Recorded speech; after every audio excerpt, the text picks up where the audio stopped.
खबर मध्य प्रदेश की राजधानी भोपाल से है, जहां कांग्रेस मीडिया विभाग के अध्यक्ष मुकेश नायक ने शिक्षा विभाग को लेकर राज्य सरकार पर गंभीर आरोप लगाए हैं। प्रेस बयान में मुकेश नायक ने कहा कि प्रदेश में शिक्षा माफिया का सिंडिकेट काम कर रहा है और साल 2023 में शिक्षा विभाग में से जुड़े टेंडरों में भी बड़े स्तर पर भ्रष्टाचार हुआ है। उनका आरोप है कि कुछ खास लोगों को फायदा पहुंचाने के लिए टेंडर के नियम उनकी सुविधा के अनुसार बनाए गए, जिससे कि बड़ी और सक्षम कंपनियों को प्रक्रिया से बाहर कर दिया गया। कांग्रेस नेता ने दावा किया है कि करीब 39,000 कंप्यूटर 1,39,000 रुपए प्रति यूनिट की कीमत पर खरीदे गए हैं, जबकि प्रिंटर जिसकी कीमत 25,000 रुपए थी उसे 1 लाख रुपए में खरीदा गया। उन्होंने कहा कि तय कीमतों से कई गुना ज्यादा रकम खर्च कर सरकारी धन का दुरुपयोग किया गया है।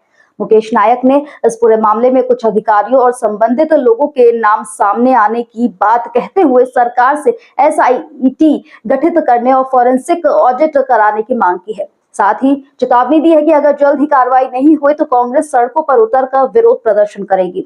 इसके अलावा मुकेश मल्होत्रा मामले पर प्रतिक्रिया देते हुए उन्होंने कहा कि हालिया निर्णय लोकतंत्र की जीत और जिस उम्मीदवार को 7,000 वोट से हार के बावजूद विधायक घोषित किया था, अब न्याय हुआ है। अब देखना होगा कि इन आरोपों पर सरकार की ओर से क्या जवाब आता है। फिलहाल के लिए इतना ही। बाकी आगे कैसे देश दुनिया तमाम खबरों को देखने के लिए बने रहे NM। आप सभी पत्रकार बंधुओं को गुड़ी पड़वा, नवरात्रि की बहुत बहुत शुभकामनाएं और नए वर्ष की भी बहुत बहुत शुभकामनाएं। आपको याद होगा कि पिछले कुछ दिनों पहले हमने जल संसाधन विभाग पर एक पत्रकार वार्ता की थी और उसमें हुए करप्शन को लेकर पुख्ता सबूत हमने आपके सामने रखे थे। आज तक जिन बातों की ओर हमने सरकार का ध्यान आकर्षित किया था,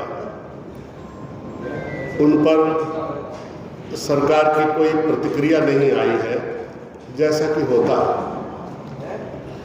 ये भारतीय जनता पार्टी की सरकार में केवल मध्य प्रदेश में नहीं,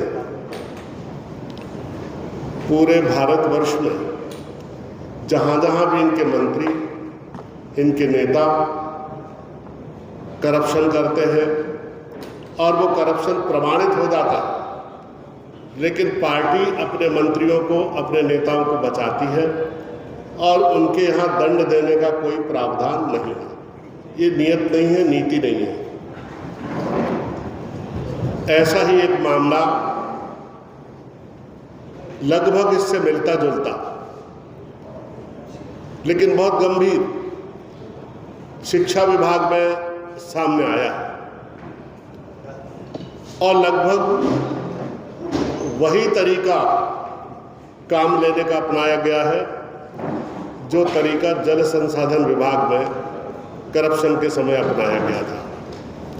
यानी कि सिंडिकेट बनाना, लिमिटेड लोगों का एक गिरोह तैयार होना, आपस में तालमेल बनाना और वही 3-4 खिलाड़ी बदल बदल कर उस धंधे को हथिया लेना, उस काम को हथिया लेना। और इन सब कामों को लेकर बिंद कोठी आज चर्चा का विषय बनी हुई है कि ये बिंद कोठी कितना बड़ा रहस्य है। सारे महत्वपूर्ण फिक्सेशन, सारे महत्वपूर्ण ठेकों के टेंडर के निर्णय इस बिंद कोठी से होते और बिंद कोठी में बैठने वाले अश्विन नाटू और नौशाद आज फिर चर्चा का के विषय बन गए। आप बताइए, ये अश्विन नाटू है कौन? ये नौशाद है कौन जो बिंद कोठी में बैठकर मध्य प्रदेश में सरकार के होने वाले पूरे टेंडरों पर प्रभाव डालता है? यहां से सब जगह फोन जाते हैं, वहां पर बैठकें होती हैं, पूरा सिंडिकेट वहां पर बैठता है, आपसी तालमेल बिठाता है और उस तालमेल के बाद जिस निष्कर्ष पर वो लोग पहुंचते हैं, वो निष्कर्ष बाकी सब ठेकेदारों को सुना दिए जाते हैं, उसके अनुसार पूरे निर्णय हो जाते हैं। मैं ये पूछना चाहता हूँ, वहाँ बैठकर ये डिसीजन करने वाले लोग, क्या बिंद कोठी इनके नाम पर है? क्या ये सरकारी किसी पद पर है? क्या ये कोई अधिकारी है? और किस अधिकार से और किसकी सहमति से बिंद कोठी में बैठकर ये पूरी हाथ की सफाई का खेल खेलते हैं? मैं आपका ध्यान आकर्षित कर रहा हूं, शिक्षा विभाग में 2023 और 25 में हुए टेंडरों की ओर। 2023 में वीणा राणा जब हायर सेकेंडरी बोर्ड की चेयरमैन थी, तब एक टेंडर निकाला जाता है और इस टेंडर की राशि 40 लाख से बढ़ाकर 40 करोड़ से बढ़ाकर 90 करोड़ कर दी जाती है। और टेंडर में किसी व्यक्ति को पहले फिक्स किया जाता है और पूरी शर्तें ऐसी बनाई जाती हैं कि टेंडर के सिद्धांत में, टेंडर के फ्रेम में वो व्यक्ति आ जाए। और कितनी बेहूदी शर्त लगाई गई, आप सुनकर हंसेंगे।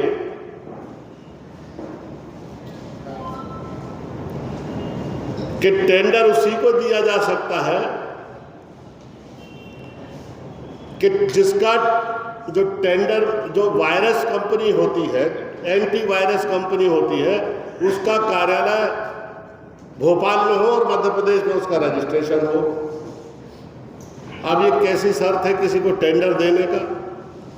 और मैं पूछना चाहता हूं गवर्नमेंट से कि ऐसी कितनी एंटी वायरस कंपनियां हैं जिनके कार्यालय भोपाल में है और मध्य प्रदेश में है? सरकार बताए। और इस शर्त को लगाने के कारण जो बड़ी बड़ी कंपनियां हैं, जो ज़्यादा कम दाम पर और अच्छी क्षमताओं के साथ इस काम को संपादित कर सकती थी, वो सब इस रेस से, इस होड़ से बाहर हो गई और टेंडर की शर्तों से बाहर हो गई। और तब क्या खेल हुआ? मैं सब कागज आपके सामने रख रहा हूं।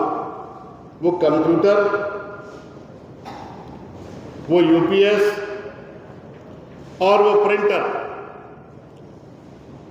टेंडर के तहत सरकार ने जो लिए हैं, आप गूगल करिए और बाजार में उनकी कीमत जान लीजिए और अभी चले जाइए बाजार में और खरीद कर देखिए तो आपको पता लगेगा कि 39,000 का कंप्यूटर 1,39,000 में खरीदा गया। 39,000 का कंप्यूटर 1,39,000 में खरीदा गया। 1,800 रुपए का यूपीएस 9,000 रुपए में खरीदा गया और 25,000 का प्रिंटर 1,00,000 रुपए में खरीदा गया। आप लोग बताओ भैया कि लेजर प्रिंटर भी 1,00,000 से कम में आ जाता। 1,00,000 रुपए का कौन सा प्रिंटर है बताइए जो टेंडर में डाला है इसके मुताबिक? मैं कौन सा प्रिंटर खरीदा गया है उसके पेपर आपको दे रहा हूं। आप वो पेपर लेके मार्केट में चले जाइए और दुकानदार से कहिए हमें ये प्रिंटर लेना है, तो आपको पता लगेगा कि 25,000 रुपये से ज़्यादा उसकी कीमत नहीं है, लेकिन वो 1,00,000 रुपये में खरीदा गया। और इस पूरे खेल में सौरभ शर्मा, गौरव शर्मा के नाम सामने आते हैं। एक इस पूरे कंपटीशन में शामिल एक ठेकेदार थी प्रीति चतुर्वेदी। उन्होंने इस पूरे घाल में और पूरे करप्शन की शिकायत प्रधानमंत्री कार्यालय में की। ये चिट्ठी है उनकी और प्रधानमंत्री कार्यालय से इस चिट्ठी का जवाब भी आया और प्रधानमंत्री कार्यालय ने मध्य प्रदेश में शिक्षा विभाग को इसकी जांच करने के निर्देश दिए। ये अलग बात है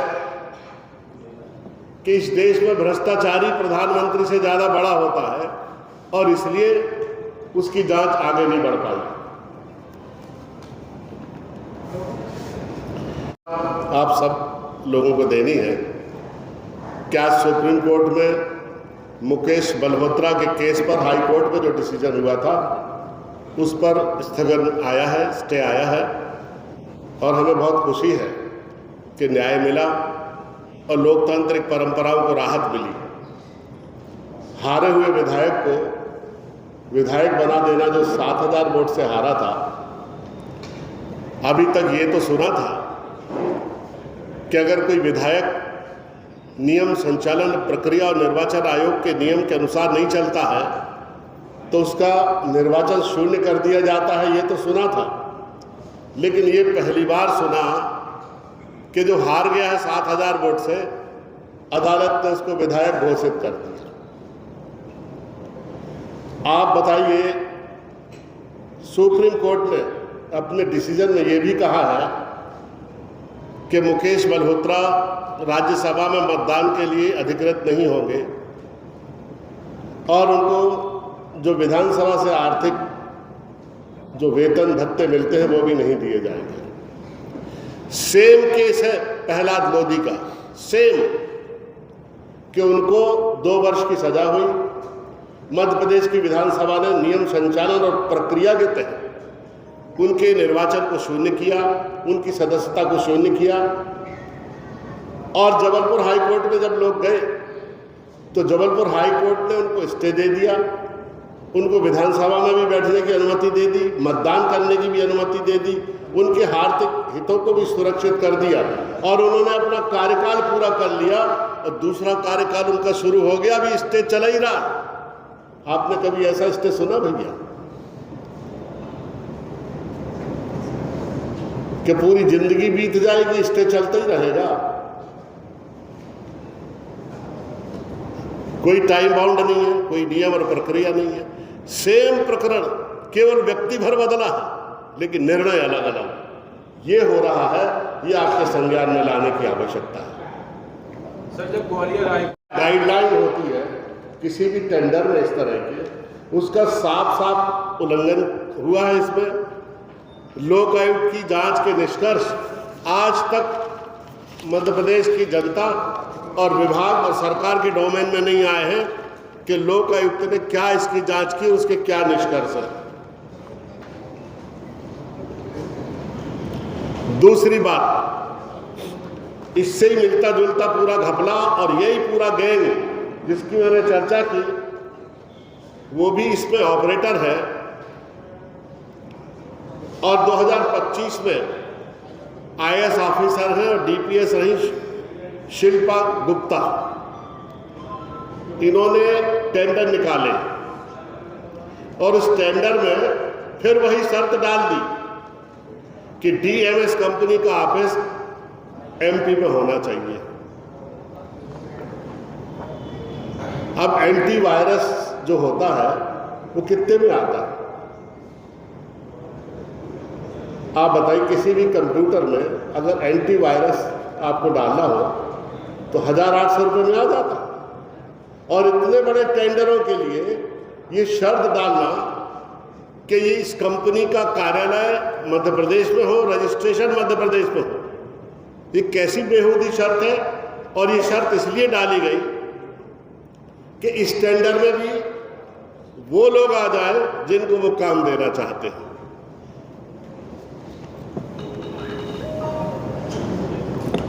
और इसमें जो स्मार्ट क्लासेस के लिए इलेक्ट्रॉनिक्स बोर्ड स्कूलों में मंगाए गए थे, आप कहीं भी चले जाइए 70,000 रुपए से ज्यादा का वो बोर्ड है ही नहीं। आप देश में कहीं भी जाकर खरीद लो। और चाइना में ये बोर्ड 10,000 रुपए का आता है और सबसे अच्छी क्वालिटी का आता है।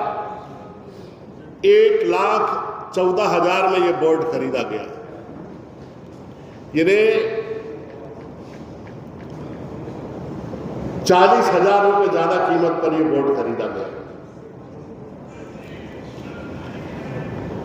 और सबसे बड़ी चीज है एशर कंपनी को इसमें टेंडर से बाहर कर दिया था इन लोगों ने, क्योंकि जिस तरीके की बेहूदी शर्तें इन्होंने लगा दी थी उसमें एशर कंपनी उन मापदंडों को पूरा नहीं करती थी। लेकिन सबसे दिलचस्प किस्सा ये है कि पूरा सामान इन्होंने एशर कंपनी से ही खरीदा और उसको टेंडर से भी बाहर कर दिया। ऐसा कभी सुना आपने? अगर उससे सामान खरीदना ही था तो उसको स्पर्धा से बाहर क्यों किया? अगर डायरेक्ट उससे खरीदते तो आपकी कीमतों पर असर आता, मेंटेनेंस पर उसका प्रभाव पड़ता और दूसरी क्षमताएं बढ़ जाती आपकी। लेकिन उसको स्पर्धा से बाहर किया गया और उसी का सामान खरीद लिया गया। यानी टेंडर जो था बिल्कुल पहले से फिक्स था और जो पूरी प्रक्रिया थी केवल एक दिखावा और एक्टिंग और अभिनय मात्र थी।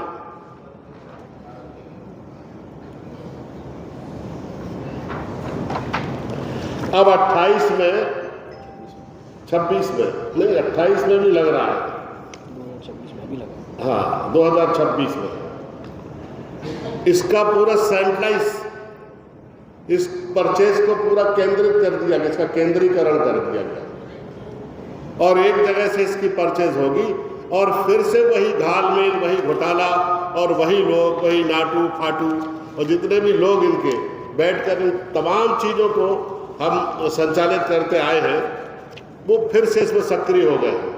मैं मध्य प्रदेश सरकार से ये मांग करता हूँ कि 2023 से अब तक सभी टेंडरों की SIT से जांच कराई जाए, सभी भुगतानों का फॉरेंसिक ऑडिट होना चाहिए और वो नाम अश्विन नाटू, नौशाद, सौरभ और गौरव ये कौन है, इनकी जांच होकर इनके बारे में पूरी जानकारी पब्लिक डोमेन में सरकार को लाना चाहिए और 2026 के जो टेंडर हो रहे हैं उनकी पूरी निगरानी की जानी चाहिए। सभी संलिप्त इस पूरे प्रकरण में सभी संलिप्त अधिकारियों पर मुकदमे दर्ज होना चाहिए और विधिवत इन पर एक आपराधिक कार्रवाई होनी चाहिए। ये केवल करप्शन का मामला नहीं है, ये बिल्कुल ऑर्गेनाइज्ड डकैती है, एक गिरोह बनाकर लूट का मामला है जो अलग अलग क्षेत्रों में, चाहे जल संसाधन विभाग हो, चाहे शिक्षा विभाग हो, चाहे दूसरे विभाग हो, और जहां जहां भी सरकारी सप्लाई के लिए टेंडर निकलते हैं सब जगह ये नेक्सस और ये पूरा सिंडिकेट काम करता है।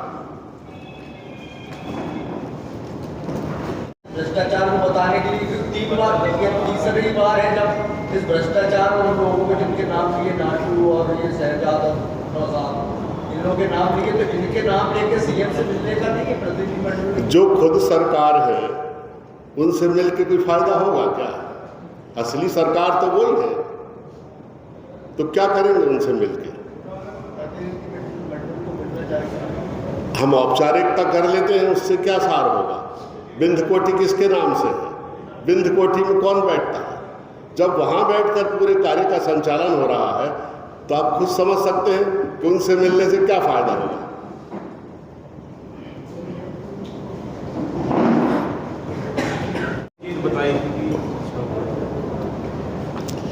भाजपा को हारने की आदत ही नहीं है, तो हर बात में जीतने की आदत है उनको।